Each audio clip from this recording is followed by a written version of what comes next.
Welcome back, Doug Pagitt Radio on AM 950, DougPagittRadio.com. In a conversation with W. Scott Poole, the author of Monsters in America, our historical obsession with the hideous and the haunting. And it's a book that asks the questions around why are these fixations and these desires around being scared so powerful for us. So, Scott, welcome back to the show. Thanks a lot. Hey, Scott, this is John. I'm the sidekick on the show. And I got a couple questions for you. Sure, absolutely. First of all, I'm just kind of curious as to why you're so ashamed about your first name that you choose to use a W instead of the real name. Is it like Wilfred or something like that? Is it Wilma? Is it a female name? It's actually nothing that interesting. I'm afraid it's just William. Oh. Yeah, it's just a matter of everybody calls me Scott. And that's honestly the whole story. I have a number of friends from the South, and many of them do that. That's just it's like they have a first name and a second name and a last name, and they go by their second name. Is that a typical thing? Yeah, it's a thing. What can I tell you? And so my second question is, what is your favorite horror movie? Oh, that is difficult in a sense. I'll tell you mine. Because I have two favorites. Okay. I usually say, because most of the time this is true, that it's The Bride of Frankenstein from 1935. James Whale directed, Elsa Lanchester starred as both Mary Shelley and also as the monster's bride. But, as much as I love the classic horror, which I was watching when I was a little kid, I also grew up on the slasher films of the 1980s. Oh, yeah. And Freddy Krueger was my guy, and Wes Craven is my guy, in terms of kind of being, the hero, the director I would most likely to geek out on and maybe stalk. So the original Nightmare on Elm Street is at least a close second. Only the original. Hey, are you familiar with the 1974 movie Phantom of the Paradise? I'm not actually. Tell me about it. Okay, well, it's directed. It's basically Phantom of the Opera in modern times in 1974, and it stars Paul Williams. Okay. And it's directed by Brian De Palma. When I was a kid, that movie scared the bejesus out of me. Okay. Yeah. Well, that's on my list now. Why did it scare you so much? Because the Phantom, is portrayed so shockingly. It shows him getting disfigured in a record press, and he has to have a voice box that's controlled by Paul Williams, who's stealing his music, and it was just scared me to death.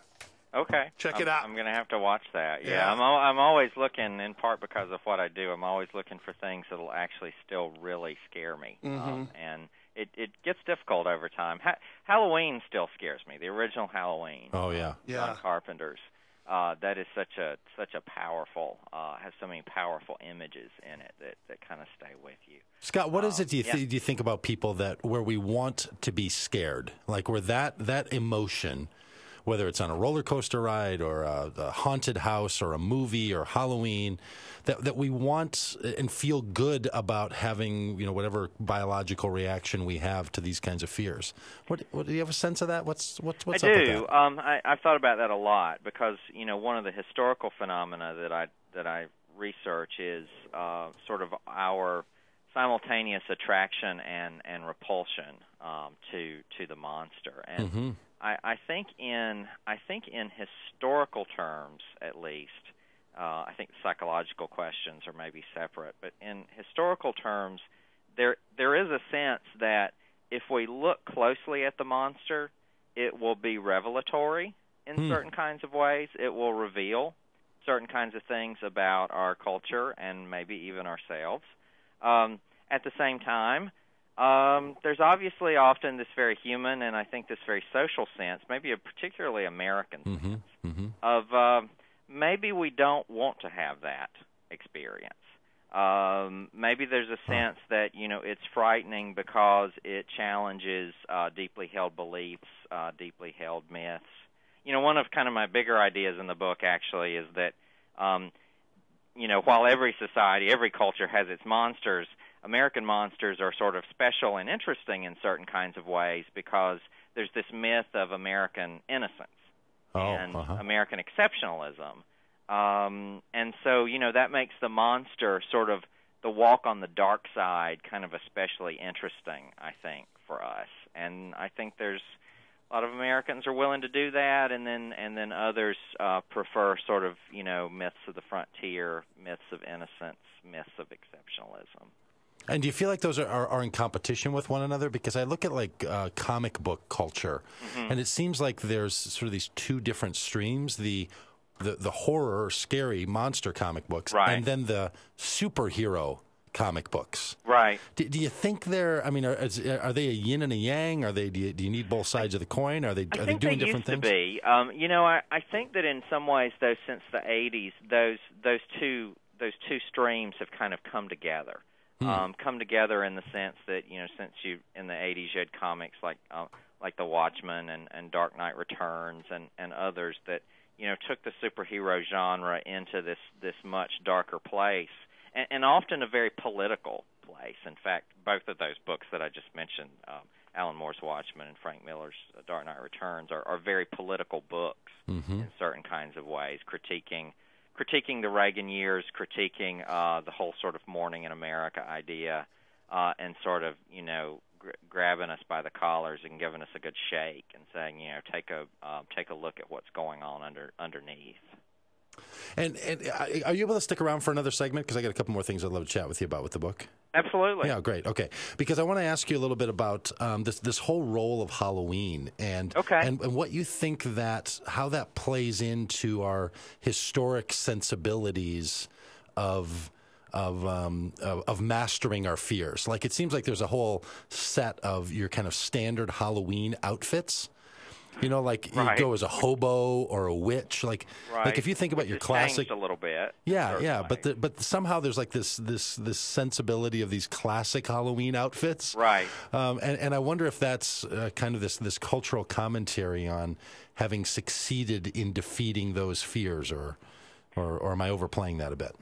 No, I think that there's something to that. I actually thought a lot about sort of the nature of the Halloween costume and, in sort of different periods, what gets represented. The most interesting thing, of course, that's happened in the last decade or so is sort of the turn to the kind of the sexy Halloween costume. Right. And in fact, one of the most interesting aspects of this is now there are female costumes for some of the classic monsters. So there's, a young woman can be a sexy Freddy Krueger. Oh, really? Or a sexy Pinhead. Or maybe most disturbing of all, a sexy Reagan from The Exorcist. Disturbing because, of course, she was like 12. Yeah. In the movie. And possessed by the devil. Yeah, and then also possessed by the devil. So, I think that's interesting in a couple of ways. I mean, I think that Halloween has become, I think it's a much more of a carnival kind of atmosphere than it used to be. Although I'll also say that it has always had an edge. I mean, an edge going back to the Victorian era in a way, but certainly going on in the 20s and the 20s and the 30s. Right. Hey, that's Scott Poole. He's the author of the book Monsters in America. Hold on tight here over the break, and he's going to join us here again on Doug Pagitt Radio and AM 950, the progressive voice of Minnesota. When I was little, I dreaded going to the dentist. The environment was cold and uninviting. Hi, I'm Dr. Jennifer DeChant, and at J&D Dental, we've created a warm and relaxing atmosphere. Many of our patients have told us it's the best dental experience